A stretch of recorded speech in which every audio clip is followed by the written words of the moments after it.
One of the most painful things that the narcissist does is the complete character assassination that they perform on you post-separation. I mean, sometimes it can happen within the relationship, especially towards the end, where all the things that they loved about you, suddenly they hate about you and they're the worst thing possible, and you're trying to understand, how has that happened? You're still the same person. Well, aside from the PTSD and the trauma, you still that same person, and yet now they hate you and they pull apart every little thing that you do. All the things that you're maybe most proud of, they turn into something to mock you with. And it's obviously all designed to ruin you, like psychologically to ruin you, to make you feel like you are this awful person, to ridicule you, to make you question everything about yourself. And that bolsters them. It makes them feel good about themselves, because essentially they're a big bully.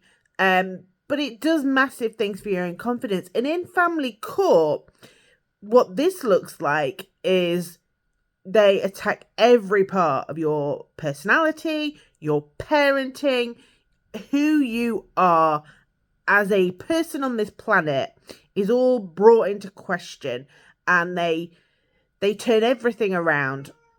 Oh, hello, there's my cat. Come on up then. So they turn everything around so that you are viewed or judged as being this awful character. There's nothing right with your character. There is nothing good with you. This is where their splitting comes into play. You've gone from being maybe all good and then putting you on the pedestal at the start of the relationship, to being all bad. Hello, this is Boo. And so there is nothing that you can do at this point to win them over. Not that you would want to, but you can't reason with someone like that.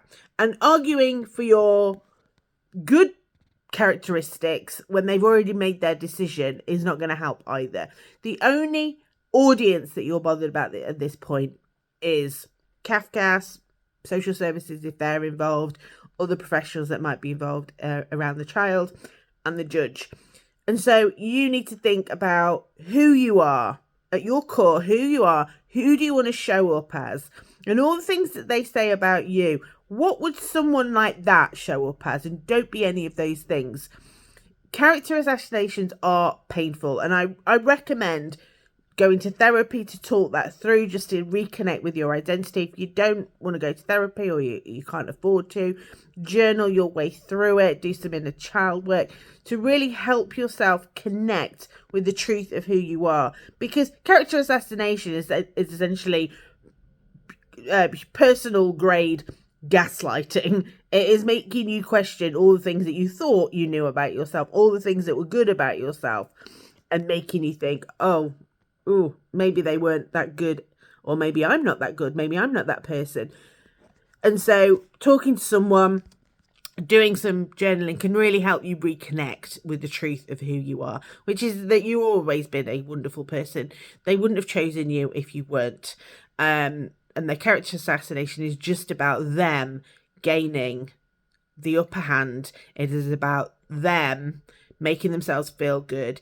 It is a legal tactic often as well to make you be the perpetrator in proceedings, so that they can play the victim or the hero if they're deemed to be rescuing the children. And so the character assassination does have that legal avenue and legal tactic side to it as well. So there's a quick whirlwind tour of character assassination. I have written a blog on this, and so I'll pop the link to that in the comments as well.